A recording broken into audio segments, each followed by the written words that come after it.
2000년 전 예루살렘 교회는 엄청나게 열악한 환경이었습니다.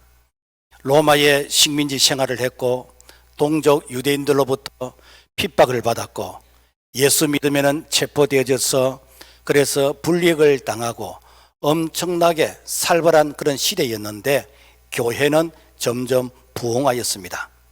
베드로가 말씀을 전할 때 사도행전 3장에 보면은 3,000명이 회개하고 예수님을 믿게 되어졌고, 사도행전 4장에 보면은 남자의 숫자만 5,000명이 되어졌고, 그리고 사도행전 5장에 보면은 큰 무리가 주님께 돌아오는 역사가 있었습니다. 이뿐만 아니라 표적과 기사도 일어나게 되어졌는데, 사도행전 3장에 보면은 안전병이가 일어나고, 5장에 보면은 사도들이 복음 전하다가 감옥에 갇혔는데 이 감옥문이 열려지게 되어지는, 주의 사자가 감옥문을 열어서 다시 복음 전할 수 있도록 하나님께서 이렇게 놀라운 그런 역사를 일으켜 주셨던 그 행적이 바로 사도행전의 역사인 것입니다. 그래서 이런 부흥의 역사를 성경은 기록하기를 사도행전 5장 42절에 보면은 그들이 날마다 성전에 있든지 집에 있든지 예수는 그리스도라고 가르치기와 전도하기를 그치지 아니하니라. 자, 문제는 이러한 부흥의 이 현장에 문제가 생겼습니다. 교인들이 많이 폭발적으로 이렇게 부흥하다 보니까 교회 안에서 어떤 내분, 분쟁, 오해, 다툼, 갈등이 있게 되었습니다. 그래서 도대체 이게 원인이 무엇이냐?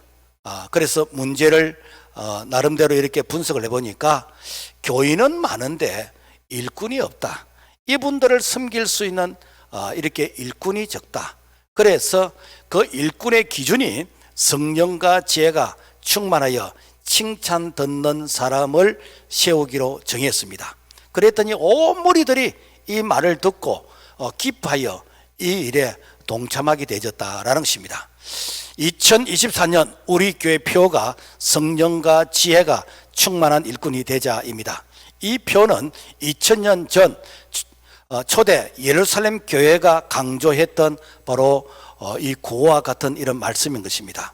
우리 교회도 사실은 일꾼만 많이 세워지면 얼마든지 부흥할 수 있는, 어쩌면은 우리 교회가 대형교회로 나아갈 수 있는 그런 이 틀, 조직을 가지고 있는데, 사실은 이렇게 성도들이 이렇게 교회를 와도 이분들을 다 케어할 수 있는 일꾼이 부족하다라는 것이 사실은 이게 진단인 것이고, 그래서 2024년은 일꾼을 세워야 되겠다. 금년에는 사실 23명의 중직자를 세우게 됩니다. 장립집사, 권사님, 장로님 임직을 준비하고 있습니다. 또한 먼저 임직 받은 분들도 많습니다. 중직자들이 많다는 것은 그 교회의 바로 축복입니다. 그러나 주의 일은 이 직분자가 하는 것이 아니고 일꾼이 합니다. 아무리 중직자가 많다 할지라도 그 중직자들이 사명을 감당하면은 일꾼이 되는 것이고, 사명을 감당하지 않으면은 교회 안에 사실은 직분의 공회가 되어지는 것입니다. 뿐만 아니라 새해 우리가 은사를 통해서 각자들이 이제 자원하고 또 임명을 받았어. 그래서 교사로, 셀리더로, 각 부장으로, 또 각 부서에서 섬기는 신실한 분들, 이런 분들이 성령 충만한 일꾼이 되어야 될 줄로 믿습니다. 그래서 교회는 아무리 사람이 많아도 실제 일은 누가 하는가? 일꾼들이 하는 거예요. 사람 많다고 일하는 것은 아닙니다. 2024년 많은 일꾼들이 일어나서 초대교회 부흥의 역사가 이 시대에 재현되기를 주님의 이름으로 축복합니다. 자, 그렇다면 일꾼을 세우고자 하는 그 배경을 한번 살펴보면은 당시 예루살렘 이 초대교회가 이 교인들 중에 이 히브리파 유대인들과 헬라파 유대인들이 함께 예배를 드리는데, 그런데 그들 가운데서 서로 오해와 갈등이 있었습니다. 그 이유는 무엇인가? 히브리파 유대인이라는 것은 본토에 있는 유대인, 지금 말하면은 우리 자국민들과 같은 이런 입장이 있는 자들이 될 수 있고, 그런데 헬라파 유대인들은 이 해외에서 이제 이 신앙생활 하다가 본국으로 돌아온, 쉬운 말로 하면은 제1동포, 제2동포, 제중동포, 뭐 어떤 이런 분들. 그래서 해외에 있다가 본국으로 돌아온 이런 분들이 바로 헬라파 이렇게 유대인이다라는 것입니다. 그런데 당시에 예루살렘 교회는 아주 어려운 분들이 많았어요. 그래서 사실 정치적으로나 사회적으로 예수 믿는다는 것이 여러 가지 그런 불이익을 당했거든요. 그래서 어려움이 많은 이러한 자들, 그 극빈자들이 많은 이런 분들을 교회가 이렇게 하루에 2번씩 구제를 하게 되어졌습니다. 음식을 나눠줬습니다.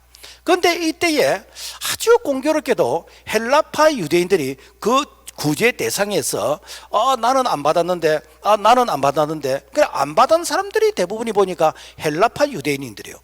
자, 교회가 복지를 하고 구제를 하고 선한 일을 하는 것은 좋았는데 그런데 교회가 차별을 한다. 이렇게 히브리파 유대인들은 잘 챙겨주고 이렇게 제외 동포들은 이렇게 차별한다라는 이러한 오해가 이제 생기면서 교회 안에 어떤 갈등과 어떤 내분의 그런 분열의 이런 조짐이 보이게 되었습니다. 그래서 사도들이 도대체 이유가 뭐냐? 실제로 이 헬라파 유대인들을 차별했느냐? 그게 아니더라고요.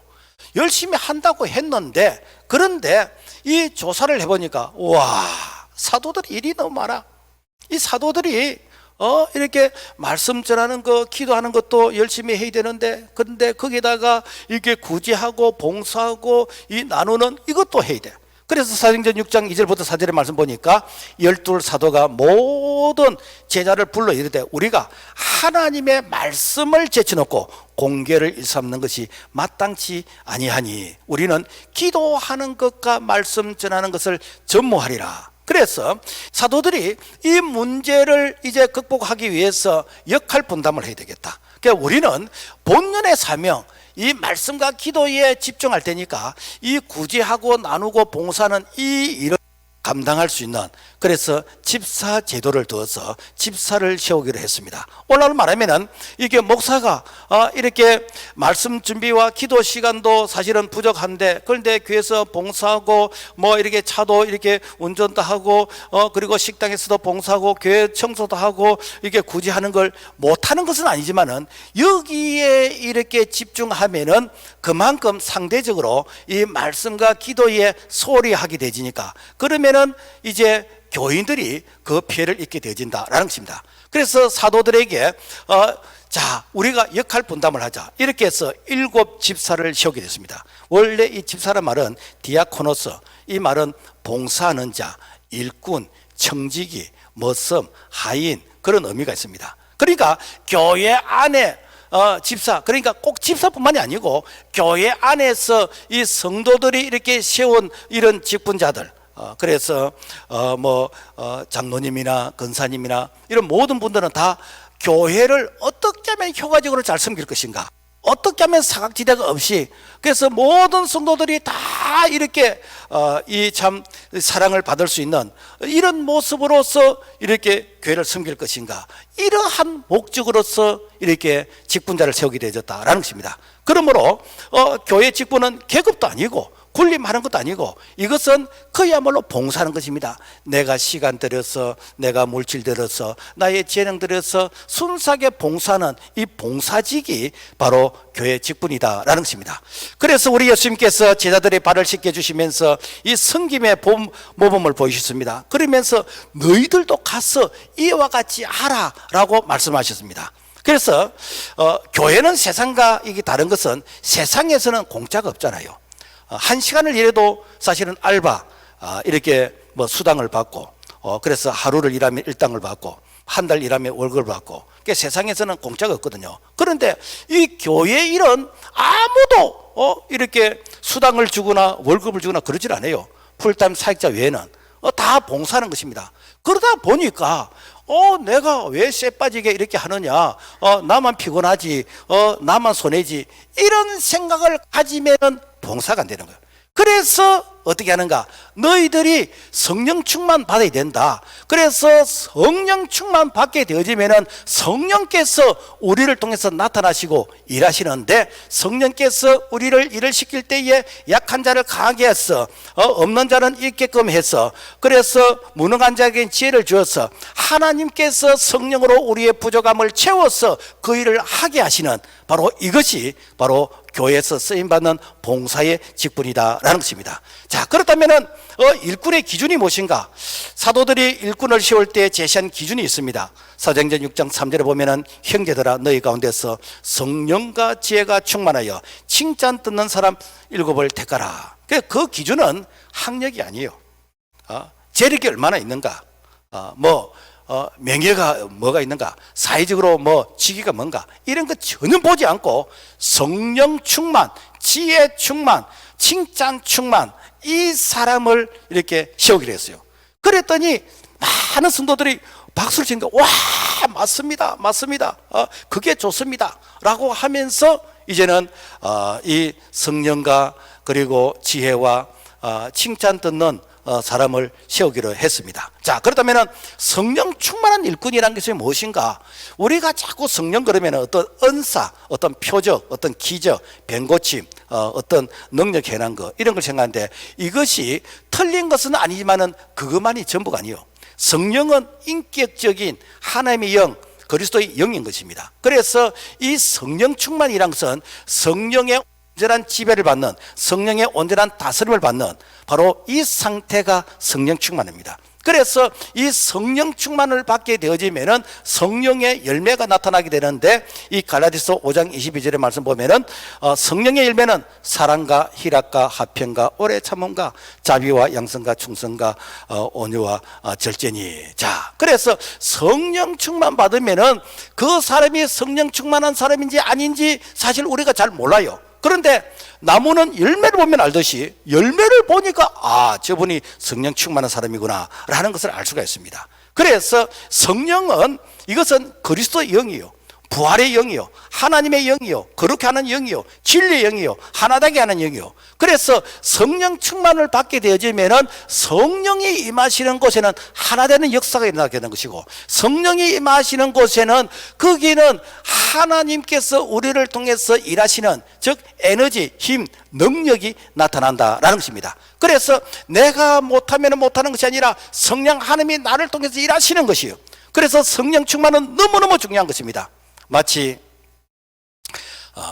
좋은 자동차가 뭐겠습니까? 가령 이렇게 벤츠를 이렇게 고급 벤츠를 내가 구입을 했는데, 이 벤츠를 타고 고속도로를 달리다가 기름이 앵꼬가 되어 버렸어요. 여러분, 기름이 앵꼬된 그 자동차는 아무리 좋은 자동차라 한다 할지라도 그 자동차는 고철입니다. 쇳덩어리예요. 티코보다도 못합니다. 레카에 의해서 끌려가야 됩니다. 오늘 우리가 하나님의 자녀로, 하나님의 백성으로, 왕같은 제사장의 거룩한 나라에 그의 소유된 백성으로서 우리에게 하나님께서 신분의 상승을 시켜주시면서 엄청난 그런 왕자로서, 공주로서 그런 신분을 가지고 있는데, 그런데 성령 충만 받지 못하면은 우리는 끌려다니는, 그야말로 짐이 되어지는, 그래서 예수 믿는 것이 기쁘고 즐거운 것이 아니라, 그야말로 주일이 기다리는 게 아니라 주일이 그야말로 부담이 되지는, 그래서 직분도 부담이 되어지고, 봉사도 부담이 되어지고, 헌신도 부담이 되어지고, 믿음도 부담이 되어지고, 일을 해도 어떤 열매가 없고, 그래서 모든 것이 짐이 되어지는 이 상태가 무엇인가? 바로 앵꼬가 되어 있는, 성령의 기름 부음이 앵꼬가 되어 있는, 이 성령이 고갈되어 있는 바로 이 상태이다 라는 것입니다. 그래서 성령 충만하면은 능력이 나타나는데, 그래서 성령 충만 받지 아니하면은 아무리 우리가 좋은 신분과 좋은 여건을 가지고 있다 할지라도 그 사람은 그야말로 끌려다니는 그런 짐짝 같은 그런 모습이기 때문에, 오늘 우리는 성령 충만은 선택이 아니고 이것은 우리에게 필수인 줄로 믿습니다. 자, 그렇다면 어떻게 하면 성령 충만을 받을 수 있는가? 여러분, 학생이 공부를 잘하기 위해서는 여러분 학교 지각하면 안 돼요. 결석하면 안 됩니다. 그리고 이렇게 학생은 이 엉덩이로 공부해야 됩니다. 교실에 오랫동안 앉아 있어야 돼요. 책상 앞에 오랫동안 앉아 있어야 됩니다. 그리고 선생님의 가르침을 잘 받았어. 그래서 내가 어떻게 해서 수능 이렇게 만점받았습니까? 물어보면 다 이렇게 교과서 중심으로 공부했다 그러잖아요. 어쨌든 그래서 이 교과서 중심으로 이렇게 공부를 해갈 때 그때의 실력이 불어나게 되는 것입니다. 오늘 우리가 이렇게 신앙이 성장하고 우리가 성령 충만하기 위해서는 은혜가 있는 장소, 하나님의 임재가 있는 그곳에 여러분 우리가 이렇게 있어야 됩니다. 그래서 하나님의 은혜가 임하는 곳이 무엇이죠? 교회 아닙니까? 특별히 하나님께서 예배 가운데서 성령으로 임재하시거든요. 그래서 여러분 우리가 예배를 드릴 때에 여러분 결석하면 안 돼요. 지각하면 안 됩니다. 여러분 우리가 이렇게 학교 공부도 이렇게 우리가 이렇게 성실하게 해야 되는데 신앙생활도 마찬가지요. 그래서 은혜 받는 그 자리에 있을 때에 하나님의 은혜가 있을같이 임하게 되는 줄로 믿습니다. 그 다음에는 무엇인가? 기도의 자리를 짓게 돼요. 오순절 성령 이 충만함을 받을 때에 이 마가다락방의 120명의 성도들이 10일 동안 금식하면서 전혀 기도에 힘쓰다라. 여러분 이 성령은요 이 인격적인 영이기 때문에 구하지 않는 사람에게는 강제로 문을 부수고 우리 마음속에 들어오질 않습니다. 성령은 구하고 찾고 두드린 자에게 주시는 것이요. 그래서 누가복음 11장 13절 너희가 악할지라도 자식에게 좋은 것을 줄 알거든 하물며 구하는 자에게 성령을 주시지 않겠느냐. 중요한 것은 구하는 자에게 성령을 주신다고 그랬습니다. 그래서 우리는 구해야 됩니다. 구하면은 주신다는 것입니다. 그러면은 우리가 구한다는 것이 무엇인가? 여러분 우리가 밥을 하루에 한 끼 먹어도 먹는 것이고 두 끼 먹어도 먹는 것이고 세 끼를 먹어도 먹는 것이고 한 숟가락 먹어도 먹는 것이고 한 그릇 먹어도 먹는 것이고 그리고 한 그릇 하루에 세 끼 먹고 우리가 잠까지 먹고 그래도 먹는 것입니다. 중요한 것은 뭔가 하면은 우리가 이 말씀과 이 기도에 집중하는데 내가 최소한 하루에 1시간 이상 정도는 내가 기도하고 적어도 내가 말씀의 이 떡을 하루에 우리가 매일 새벽 기도 때 이렇게 넉 장씩 성경을 읽는데 그래서 하루에 넉 장씩 성경을 읽으면 1년에 이렇게 완도 1독을 할 수 있습니다. 이것이 무엇인가? 우리가 신령한 떡을 떼는 것이요. 자, 그래서 오늘 우리가 이 성령 충만을 받기 위해서는 우리가 엉덩이로서 은혜를 받아야 됩니다. 기도의 무릎으로서 은혜를 받아야 됩니다. 이렇게 금철 때 이제 개인 기도를 하면은 이 개인 기도가 10분을 못 해요. 금철뿐만이 아니고 우리가 저녁 기도회나 이렇게 프로그램에서 기도할 때 개인 기도를 시키면은 10분을 못 하는 거라. 그래서 왜 기도 안 합니까? 그러면 기도할 게 없는데요. 여러분요, 기도 이꼴 믿음입니다. 믿음이 있는 사람은 기도하는 것입니다. 히브리서 11장 6절 믿음이 없이는 하나님을 기쁘시게 하지 못하나니 하나님께 나아간 자는 반드시 그가 계신 것과 또한 그가 자기를 찾는 자들에게 상 주시는 자심을 믿어야 할지니라. 여러분, 내가 기도하는데 하나님께서 이 기도를 안 들어주시고 기도하면 배만 고프고 기도하면 목만 쉰다 라고 생각이 되지면 왜 기도하겠습니까? 그런데 내가 기도하는 영역만큼 하나님께서 나에게 영향력을 주시고 하나님께서 기도하는 이렇게 기도의 내용, 기도의 제목의 분량만큼 하나님께서 이렇게 응답해 주신다라고 하면은 여러분 우리가 왜 기도를 쉬겠습니까? 밤을 새면서도 기도하는 것이죠.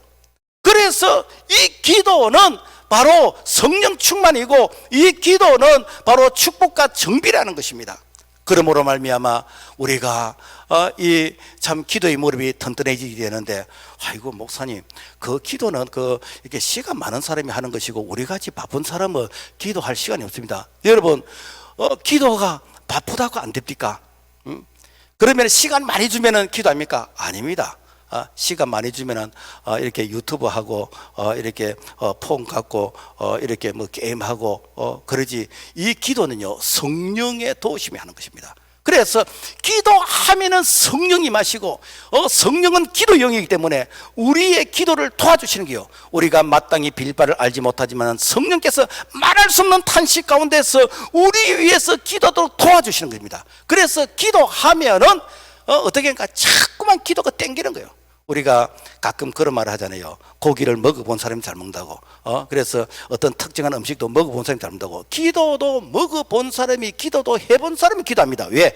기도의 가치, 기도의 그 능력을 체험하기 때문에. 자, 그 다음에 또 우리가 성령 충만 받기 위해서는 어떻게 되는가? 회개하라. 사도행전 2장 38절 너희가 회개하여 제3을 얻으라. 그리하면 성령을 선물로 받으리니. 여러분, 왜 기도가 안 됩니까? 왜 신앙생활이 이렇게 자유롭지를 못합니까? 왜 우리가 생활 가운데서 내가 예수 믿는다 하는데 그런데도 불구하고 뭐가 안 되고 왜 안 됩니까?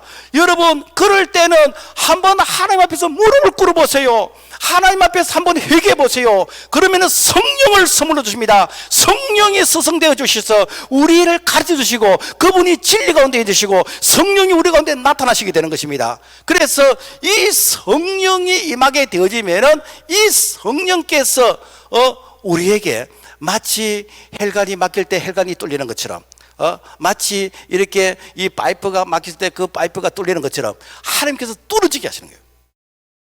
어떤 분들은 목사님 회개하라 그러는데 내가 무슨 죄를 지었는데요? 회개할 게 없는데요. 그런 분들은 가만히 앉아서 주님, 제가 무슨 죄를 지었는지 좀 가르쳐 주세요. 제가 회개할 게 없습니다. 주님, 내가 무슨 죄를 지었습니까? 이 기도 여러분이 1시간 동안 앉아서 잠은 자다 해보세요. 성령께서 우리의 죄를 이렇게 가르쳐 주시고 보이실 겁니다. 우와, 내 죄가 모래알보다 더 많네. 우와, 내가 이렇게 못된 사람이야. 우와, 내가 이렇게 죄인인데 이때까지 내가 뻔뻔하게 내가 다니네. 그때 그러니까 회개가 터지는 거예요. 회개가 터질 때에 그 그릇에 성령을 주시는 것이요. 이때에 이 은혜를 체험하게 되지면은 내가 세상을 소유한 것처럼 기쁘고 즐거운 것입니다. 뿐만 아니라 말씀을 사모해야 됩니다.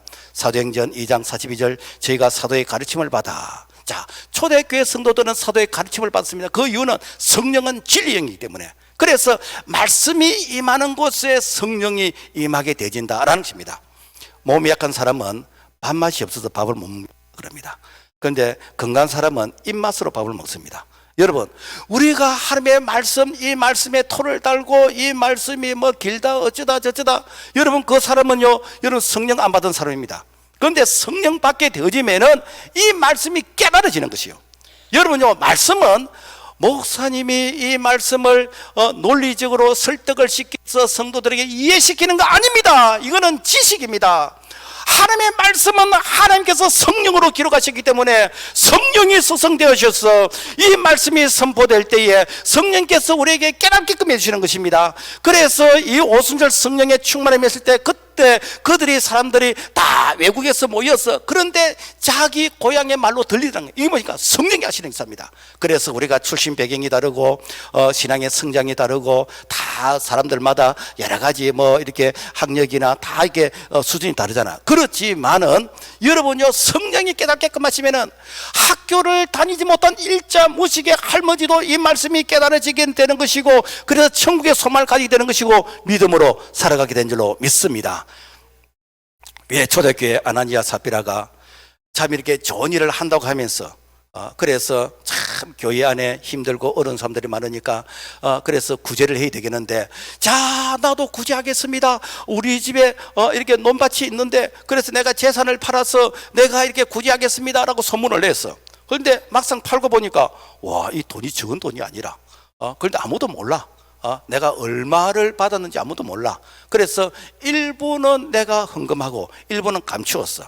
그런데 이 사도 베드로가 자 논밭 파는 게 이것밖에 없느냐? 예, 이것밖에 없습니다. 왜? 사람들이 모르거든. 네가 하나님의 성령을 속인다. 무엇인가?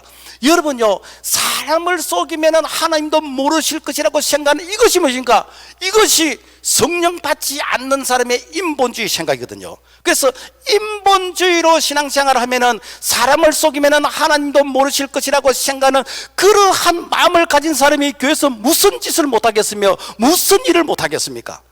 그런 사람에게 하나님께 은혜를 주십니까? 그 영혼이 죽는 것이죠. 그래서 아나니아 사피라가 죽임을 당했잖아요. 오늘날도 마찬가지입니다. 성령 받지 않고 우리가 교회에서 주일을 하게 되면 인본주의를 하기 때문에 여러분요, 그 영혼은 하나님 앞에서 은혜를 입지 못합니다. 그러므로 말미암아 우리가 늘 이렇게 사모해야 되는 게 성령 충만입니다. 그래서 교회 일은 열심보다 더 중요한 게 무엇인가? 바르게 하는 것입니다. 바르게 하면은 성령이 우리 가운데 충만하게 임하신 줄로 믿습니다. 그 다음에 지혜 충만한 일꾼을 이렇게 세우라 그랬어요. 3절 보니까 형제들아 너희 가운데서 성령과 지혜가 충만하여 자, 지혜는 성령의 은사인 것입니다. 골로새 12장 8절 어떤 사람에게는 성령으로 말미암아 지혜의 말씀을, 어떤 사람에게는 같은 성령으로 따라 지식의 말씀을. 많은 사람들이 오해하기를 이 지혜와 지식을 마치 공부 잘하는 그런 은사로 생각하는 거예요. 그래서 지혜와 지식의 은사를 받아 와, 학교에서 1등 하겠네. 와, 수능 만점 받겠네. 그래서 이렇게 지혜를 달라라고 하는데, 여기서 말씀은 이 로고스, 이 기록된 하나님의 말씀인데, 이것은 하나님을 아는 지식이에요. 이스라엘 백성들이 하나님을 섬기지만은 실제로 하나님을 몰랐어요. 그래서 호세아 선지자는 우리가 여호와를 알자, 힘써 여호와를 알자라고 외쳤습니다.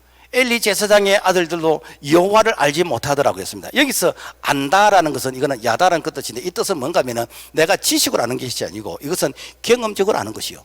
우리가 하나님의 말씀, 성경 말씀을 지식으로 아는 것이 아니라 내가 성령 체험으로 아는 것입니다. 우리가 천국 안 가봤잖아요. 우리가 하나님이 어떤 분이신지, 영이신 하나님을 우리가 이렇게 만나지 못했잖아요. 2000년 전에 육신을 계셨던 예수님을 우리가 이렇게 보질 못했죠. 그럼에도 불구하고 어떻게 우리가 천국의 소망을 가지고 우리가 하나님의 음성 들었다 그러고 우리가 예수님 만났다고 말합니까? 말씀을 통해서, 이 깨달음을 통해서 우리가 만나게 되는 것이거든요. 이게 성령의 역사 아닙니까? 왜 예수님의 제자 가룟 유다가 예수님을 언삼지에 팔았습니까? 3년 반 동안 예수님과 같이 동행인데도 불구하고 예수 그리스도 그분이 구원자이시다, 메시아인지 한 것을 몰랐습니다. 모르니까 되는가? 예수님을 마치 물건처럼, 당시 양 한 마리의 값이 이렇게 언삼십인데 가축의 가치로 예수님을 팔아버린 거예요. 유다야, 네가 차라리 태어나지 않았으면 더 좋을 뻔하였느니라 라고 하면서 예수님께서 그 가룟 유다의 그 참 실수한 것을 예수님께서 안타까워하셨습니다. 도울 김용욱 씨가 이 TV에 나와서 되게 많이 아는 척합니다. 그러면서 성경을 강의한다고 하면서 예수님을 인간 예수로 이렇게 난도질을 합니다. 왜 그렇게 하는가? 그분이 한때 신학교도 다니고 형님 중에서 이렇게 목사님도 계시고 집안이 예수 믿는 그런 집안입니다. 자, 그런데 내가 성령 체험하지 않으니까 예수를 아는데 인간 예수를 아는 것이요. 오늘 우리가 성령 체험하지 않으면은 여러분요, 신학교를 나왔다 할지라도, 내가 어릴 적부터 교회를 다녔다고 할지라도, 내가 교회에서 직분을 받았다 할지라도 그 사람은 그야말로 인본주의로서 예수를 아는 것이지 내가 성령 체험으로 예수를 아는 것이 아니에요. 그렇기 때문에 이 성령 체험을 하지 않고 예수를 알게 되어지면은 어떻게 되는가? 그야말로 내가 안다는 그 지식만큼 교회를 힘들게 하고, 그리고 하나님의 영광을 가리게 된다는 것입니다. 그래서 고린도서 12장 3절 그러므로 내가 너희에게 알리노니 하나님의 영으로 말하는 자는 누구든지 예수를 저주할 자라 하지 아니하고, 또한 성령으로 아니하고는 누구든지 예수를 주시라 할 수 없느니라. 하나님을 아는 것, 이거는 오직 성령의 역사인 것입니다. 그러므로 우리가 이렇게 예배를 드리고 우리가 말씀을 공부할 때 반드시 성령의 도움을 구해야 됩니다. 특히 이렇게 교회에서 어린 아이들을 가르치는 교사들과 또 이렇게 사역하는 셀리더들은 내가 설득시켜서 저 사람이 이해를 한다, 천만의 말씀 아닙니다. 성령께서 깨닫게끔 하시는 거예요. 그렇기 때문에 우리가 기도 많이 하고 성령의 도움을 구하면은 내가 버벅거리면서 말을 해도 성령께서 그 말씀이 깨달아지게 하시는 그런 은혜가 임한 줄로 믿습니다. 뿐만 아니라 지혜도 마찬가지요. 지혜는 내가 하나님의 말씀을 내 삶에 바르게 적용하는 능력이 있습니다. 그러니까 아무리 성경을 많이 알아도 그 말씀을 바르게 적용하는 그러한 이 지혜가 없으면요, 그것은 마치 지식 자랑이지 이것이 아무런 소위 말해서 유익이 되지 않는다는 거예요. 마치 판사가 수많은 법조항들을 다 암기하고 그래서 법관이 되어졌어. 자, 그래서 내가 재판관으로서 이제 이 재판을 할 때에 이 사실은 사건 어떤 내용이 어떻게 이게 적용되어야 될 것인가 라는 부분에 대해서 내가 바르게 적용을 하지 못하면은 오히려 내가 오판을 하게 되는 것이고, 그리고 억울한 그런 이 재판을 하게 되진다라는 것입니다. 그래서 지식이 많아도 지혜 없는 사람은 마치 다른 사람을 불행하게 만드는 것이요. 자, 그래서 하나님이 주시는 이 지혜, 하나님이 주시는 이 성령의 지혜는 이게 무엇인가 전부 다 살리는 지혜입니다. 그래서 왜 교회에서 이 성령과 지혜 있는 사람을 세우라 그러냐면은 하나님이 주시는 이 지혜는 이거는 전부 다 살리는 자예요. 교회를 유익하게 하는 것이고, 성도를 살리게 되는 것이고, 윈윈하게 되는 것이고, 다 살리는 것입니다. 우리가 지혜의 왕 그러면 솔로몬이 생각이 나잖아요. 그래서 열왕기상 3장에 보면은 이 솔로몬의 그 지혜에 아주 유명한 한 사건이 있습니다. 두 여인이 비슷한 시기에 아이를 낳았어요. 그런데 한 아이가 죽었어. 요즘은 뭐 DNA 유전자 검사를 하고 뭐 됩니다만은 그 시대는 그런 게 없었거든요. 그래서 서로 목소리 큰 사람이 그야말로 뭐 이기는 것처럼 뭐 그렇게 되는 거예요. 그래서 솔로몬 왕에게 와서, 왕이시여, 살아있는 아이가 내 아이입니다. 아닙니다. 죽은 아이가 저 사람 것이고 살아있는 것이 내 것입니다. 서로 살아있는 아이가 자기 것이라 그래요. 그래서 왕이 딱 듣고 있다가, 여봐라, 칼을 가지고 오너라. 그리고는 어떻게된가, 두 사람 서로 자기 것이라 그러니까 살아있는 아이를 발을 딱 쪼개가지고 반반씩 나눠주라. 그랬더니 한 아이의 엄마가 이렇게 대성통곡하고 울면서, 왕이시여, 저는 포기하겠습니다. 이 아이를 죽이지 마세요. 저는 양보하겠습니다. 그러니까 이 아이를 이렇게 엄마한테 주세요라고 이렇게 대성통하래요. 이때 왕이, 여봐라, 저 여자가 진짜 이 아이 엄마니까 저 여자에게 이 살인 아이를 주어라. 무슨 얘기지요? 살리는 지혜요. 이게 성령의 지혜라니까. 그래서 교회는 성령의 지혜를 가진 자가 많아야 됩니다. 그래야 살리는 것이요. 예수님은 그야말로 살리는 그 지혜 그 자체였습니다. 예수님을 골탕 먹이기 위해서 얼마나 많은 사람들이 예수님에게 이러지도 못하고 저리도 못하는 그런 진퇴양난의 그런 질문을 했는지, 한 번은 마태복음 22장에 보면은 이 바리새인들이 예수님께 찾아와서, 가이사에게 세금을 바치는 것이 옳습니까? 바치지 않는 것이 옳습니까? 가이사는 로마 황제거든요. 자, 로마 황제에게 세금을 바치라라고 그렇게 하면은, 아니 이렇게 이스라엘이 로마의 식민지 하에 있는데 그러면은 로마 식민지를 정당화시키는 것이고 자기 동족의 그런 이 피와 같은 이런 돈을 로마 당국에 바치니까 이거는 매국노라고 할 수 있습니다. 그런데 바치지 말라 그러면은 또 로마 어떤 이 정치 행정 체제를 부정하게 되어지는, 그래서 사실은 이러지도 못하고 저러지도 못하는 바로 이러한 때에 예수님께서, 그래, 그러면은 동전을 가져봐라. 자, 이 동전이 누구 것이냐? 가이사의 하상입니다. 가이사의 것은 가이사에게 드리고, 그리고 당시 유대인들이 성전에 이렇게 헌금할 때는 유대인 화폐를 또 바꿔서 했어요. 자, 그래서 하나님의 것은 하나님께 드리라 라고 하면서 예수님께서 살리는 그런 지혜를 이렇게 발휘하셨습니다. 뭐 예수님은 뭐 다 보면 살리는 지혜예요. 요한복음 8장에 보면은 바리새인과 서기관들이 가늠한 여자를 현장에 이제 잡아서 예수님께 데리고 왔습니다. 자, 모세율법에는 이런 여자는 돌로 쳐서 죽이라고 그러는데 선생은 어떻게 하겠습니까? 물어보는 거예요. 그래서 돌로 쳐서 죽이라고 하면은 평소에 예수님께서 너 이웃을 내 몸같이 사랑하라는 이 말씀에 이게 위반이 되는 것이죠. 또 죽이지 말라 그러면은 모세 율법을 이게 어기는 거죠. 이러지도 못하고 저러지도 못할 때 이때 예수님께서 성령의 지혜를 말씀하십니다. 너희 중에 죄 없는 자가 먼저 돌로 쳐라. 그러니까 죄 없는 자가 돌로 쳐라 그래요. 우와, 이 여자하고 내하고 이렇게 이게 가늠한 적도 있는데, 그러니까 그 사람들이 양심의 가책을 받아서 한 사람 두 사람 돌을 내려놓고 돌아가게 되었어. 그래서 그 여인을 살리게 되는 이것이 무엇인가? 성령의 지혜입니다. 자, 그런가 하면은 이 성령의 지혜가 없어서, 그래서 하나님께서 은혜를 주시는데도 불구하고 실패한 자가 있습니다. 누군가? 삼손이요. 사사기 16절 보면은 당시 이 삼손은 사사로서 나실리, 이 나실리는 태어나기 전에 구별된 자요. 자, 그래서 이 나실인에게 하나님께서 사사로서 얼마나 능력을 주신가 하면은 나귀 특배 하나를 가지고 1000명을 죽일 정도로 그만큼 힘과 그런 능력이 있었습니다. 자, 그런데 들리라는 여자가 삼손의 삼손을 이렇게 사랑하게 되지는데, 그래서 들리라는 그 여인의 무릎에 삼손이 딱 베고 그래서 이렇게 사랑을 쏙삭이는 것이요. 자기야, 자기는 어떻게 해서 이렇게 능력이 나타나지? 그래서 처음에는 안 가르치려고 이렇게 말하고 저렇게 말하고 자꾸만 이렇게 참 피해가다가 나중에는 나의 능력은 나실인인데 이 머리카락에서 나온다. 내가 이 머리가 잘리면은 이런 능력이 나오지 않는다.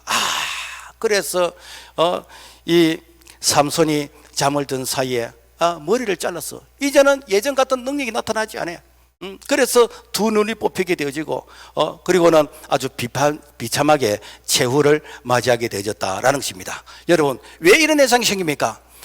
하나님의 이 말씀을 내가 바르게 지키지 못했기 때문에, 그렇기 때문에 그야말로 참 자기 자신을 제대로 관리하지 못하는 이런 실수를 범하게 되어졌다라는 것입니다. 그래서 오늘 우리가 이렇게 교회를 섬길 때는요, 여러분, 성령의 지혜를 받아야 됩니다. 세상 지혜 말고 뭐 그런 일이 없겠지만은 가령 교회에서 시험 되는 일이 생겼다. 세상 지혜는 무엇인가?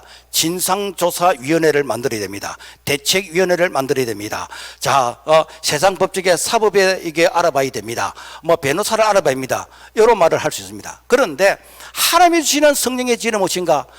교회는 주님의 몸이요, 교회 머리는 그리스도이십니다. 그래서 그리스도 머리신 그분에게 우리가 금식하면서 기도하면은 교회 문제 99.9%는 주님이 해결 다 합니다. 왜? 교회가 사람들이 모인 시민단체가 아니고 바로 그리스도의 몸이기 때문에 주님께서 이 교회를 주님께서 다 윈윈할 수 있도록 해결하시는 게, 이게 무엇인가? 이게 바로 성령의 지혜이다라는 것입니다. 그러므로 말미암아 교회는 이렇게 성령의 지혜를 사모하는 이런 자들, 늘 말씀 충만, 지혜 충만, 그래서 성령의 지혜를 구하는 이런 사람들이 많을 때 교회는 평안하고 든든하게 세워져 가게 될 줄로 믿습니다. 그러므로 지혜는 하나님의 영역이요. 잠언 9장 10절, 여호와를 경외하는 것이 지혜의 근본이요 거룩하신 자를 아는 것이 명철이니라. 지혜는 학력과 신분과 그 사람의 어떤 이렇게 물질적인 능력과 아무런 상관이 없습니다. 하나님을 경외하면은 하나님께서 말씀 안에서 지혜를 주신다고 그랬습니다. 그러므로 우리는 지혜를 구해야 됩니다.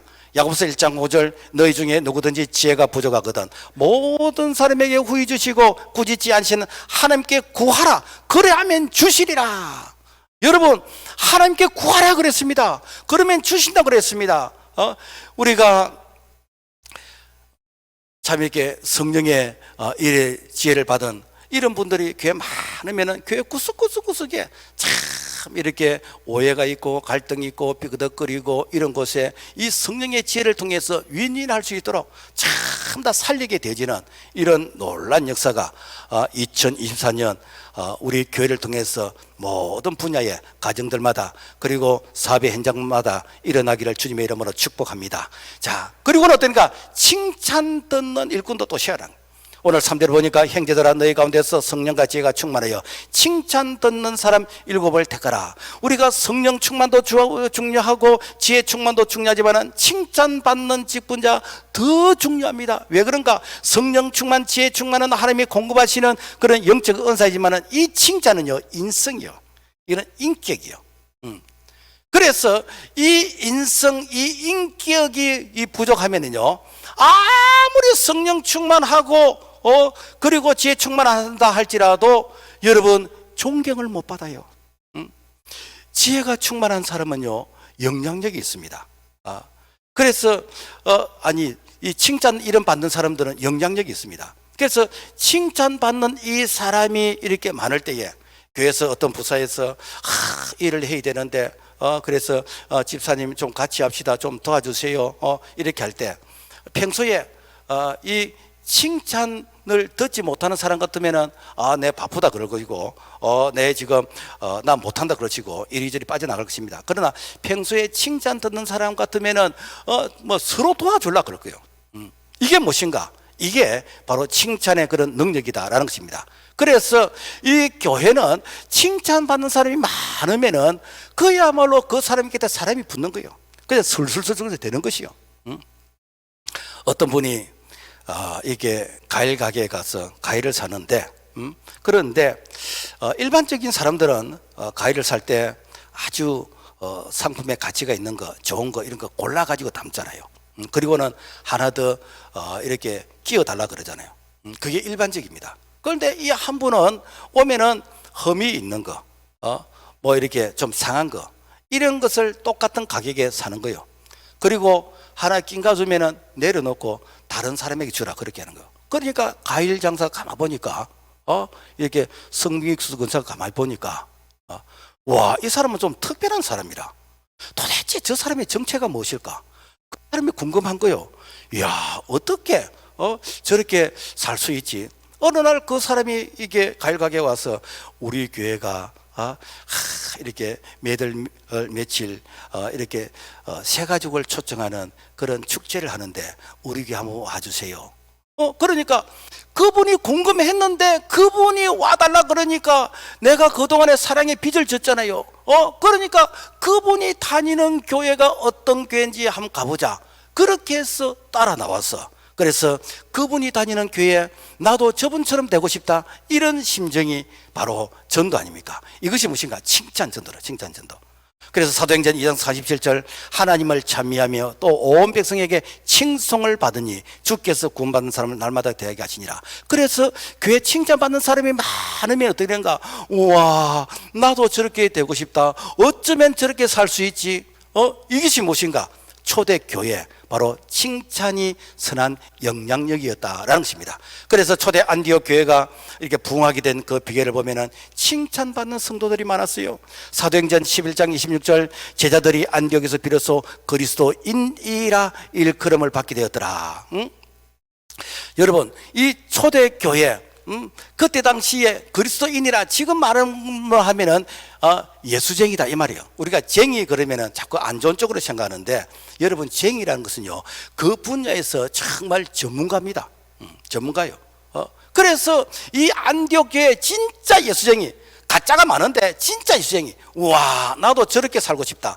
그래서 저런 분들 때문에 어떠는가 안디옥 교회가 부흥하게 되는 것이고, 안디옥 교회를 통해서 지중해를 복음할 수 있는 그런 이렇게 구심점의 역할을 감당할 수 있다라는 것입니다.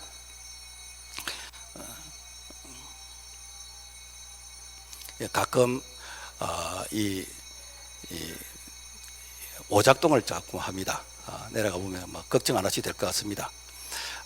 초기 한국 기독교가 크게 부흥한 이유 중에 하나가 칭찬과 존경받는 이런 사람들이 참 많았어요. 그래서 초기 그때는 이제 조선이었고 그리고 참 대한민국이 암울한 그런 시대에 그러니까 복음화율 1%가 안 되는 그런 시대에, 그 시대에 다 영향이 있는 분들이 기독교인들이었어요.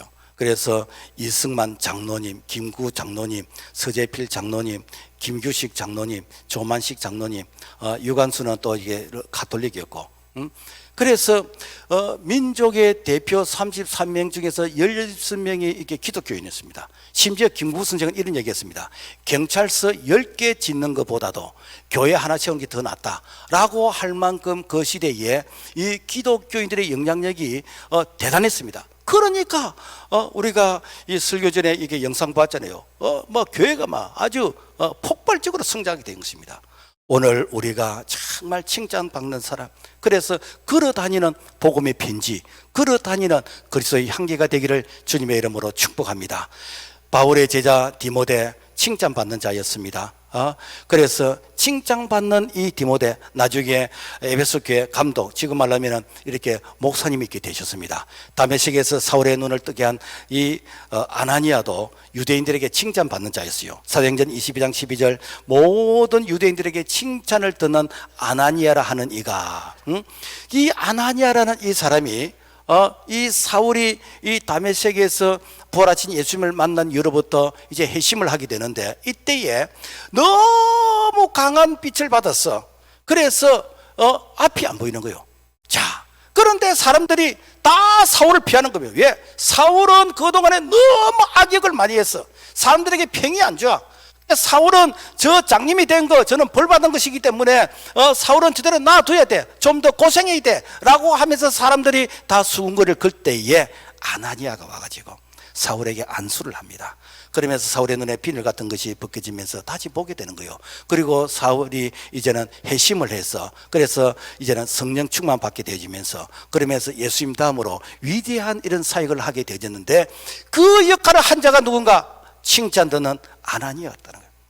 여러분요, 이 사람이 가면 안 되고 저 사람이 가면 안 되고 다른 사람들이 가면 안 되는데 칭찬 듣는 그 사람이 가면은 문제 해결이 일어납니다.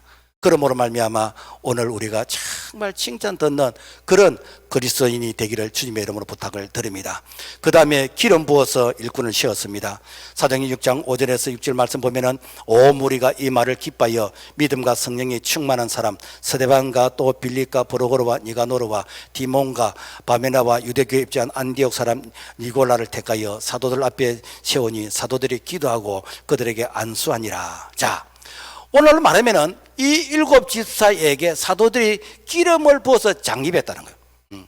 그래서 우리가 장립 집사, 장로 장립 이렇게 말하거든요. 그래서 기름을 붓다 이 말은 구약적인 의미인데, 구약 시대는 올리브 기름을 이제 그 양의 뿔에 부어가지고 머리에 이제 착 부으면은 그 기름이 얼굴 수염을 타고 쭉 내려옵니다. 그래서 기름 부음 받았다 합니다. 오늘날은 우리가 신약 시대는 성령의 기름, 그래서 이 성령 충만 받은 사람이 삼위 하나님의 이름으로 안수할 때 바로 성령의 기름이 임한다 해서 그래서 기름 부었다라고 얘기합니다. 문제는 뭔가 하면은 이 기름 부은다는 건 뭔가 구별된 자라고.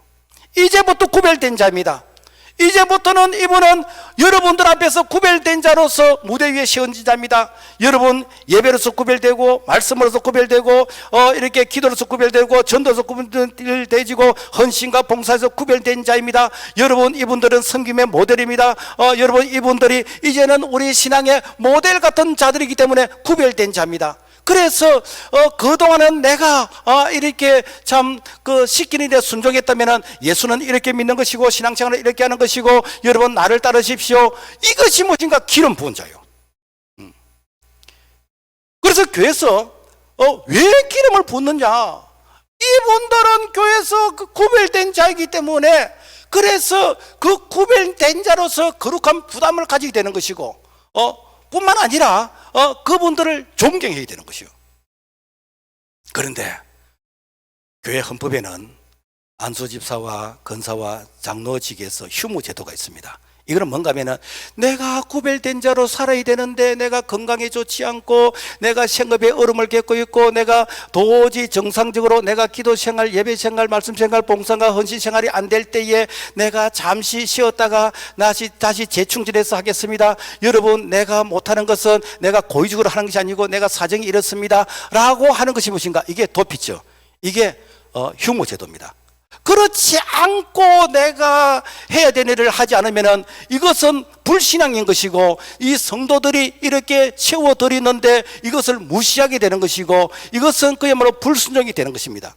그러므로 말미암아 교회는 정말 내가 직분을 받는다는 건 이건 축복이지만 다른 한편으로는 거룩한 이거는 책임인 것입니다. 그래서 초대교회는 이 직분 받은 것이 너무 귀중해서 순교하면서까지 이 사명을 감당한 그 첫 번째 이 집사가 누굽니까? 서대반 집사래요. 그러므로 교회는 이런 분들이 많을 때에 교회가 그야말로 말이 필요 없는 참 이렇게 이 걸어다니는 복음의 바로 증인이 된 줄로 믿습니다. 디모데서 3장에 보면은 직분자의 그런 기준이 쫙 나옵니다. 우리가 추수감사절 때 디모데서 3장 암송을 했는데, 여러분 사실은 이런 그 기준에 해당되는 사람 같으면은 아무런 문제 없습니다. 그러나 그런 분들이 과연 몇 분이나 있겠습니까? 그래서 우리가 이렇게 교회에서 직분자를 세울 때는 이런 분이 되어 달라고 세우는 것이지 자격이 있기 때문에 세우는 거 아니에요. 앞으로 이런 분이 되어 주십시오. 주님 부르시는 그날까지 계속해서 내가 리필하면서 이런 자가 이렇게 되도록 이것이 무엇인가? 거룩한 부담이요. 그래서 이렇게 주님 부르신 날 그날까지 우리가 성령 충만하고 지혜 충만하고 칭찬 충만하고 이렇게 하면 어떤가? 나도 복을 받고 내 때문에 교회도 복을 받고 내 때문에 주변 사람들도 은혜를 얻게 되어지는 이 축복의 다리, 축복의 통로, 바로 오늘 먼저 예수 믿는 우리가 이 거룩한 사명을 감당할 수 있기를 주님의 이름으로 부탁을 드립니다. 무엇 때문에 우리가 교회를 봉사해야 되지요? 교회는 어떤 조직이나 시민단체가 아닙니다. 교회는 유기체입니다. 유기체란 뭔가 하면은 우리가 몸에서 팔의 기능, 다리의 기능, 눈의 기능, 입의 기능, 귀의 기능, 기능은 다르지만은 이게 떨어져 있는 것이 아니고 전부 다 몸에 다 붙어 있어요. 그러니까 내가 팔을 튼튼하게 하고 다리를 튼튼하게 게 팔만 튼튼해지냐? 아니야. 몸이 이게 튼튼해지는 것입니다. 그래서 우리 몸에 전부 다 이 기능들이 다 기능이 다르지만 한 몸에 붙어 있는 것이요. 마찬가지로 내가 정집사, 이집사, 김집사, 박집사 다 그 사람의 은사가 다르고 재능이 다르지만은 이 은사와 재능이 그리스도의 몸을 세우는 것입니다. 교회를 세우는 것입니다. 하나님의 영광을 드러내는 것입니다. 복음에 선한 영향력을 드러내는 것입니다. 그래서 교회를 그리스도의 몸이라 그러고 하나님의 나라라 그러고 하나님의 성전이라 그러고 성령의 전이라 그러고 하나님의 교회라 그러고 하나님의 백성이라, 이 다양하게 표현한 것은 뭔가 하면은 이 다양한 이런 은사를 통해서 교회를 섬긴다라는 것입니다.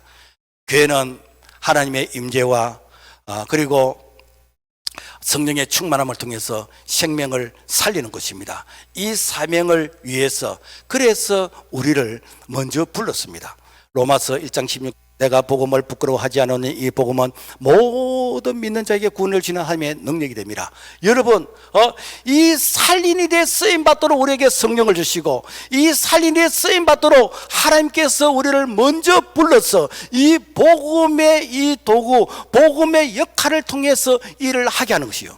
어떤 분들은 아이고 목사님, 그렇게 안 해도 신앙생활 잘하는데 뭘 자꾸 성령 충만 받아라, 뭐 지혜 충만 받아라, 칭찬 이렇게 받아라. 아이고 이렇게 그 감당을 하면 힘들어서 못 하겠습니다. 여러분, 지금 이제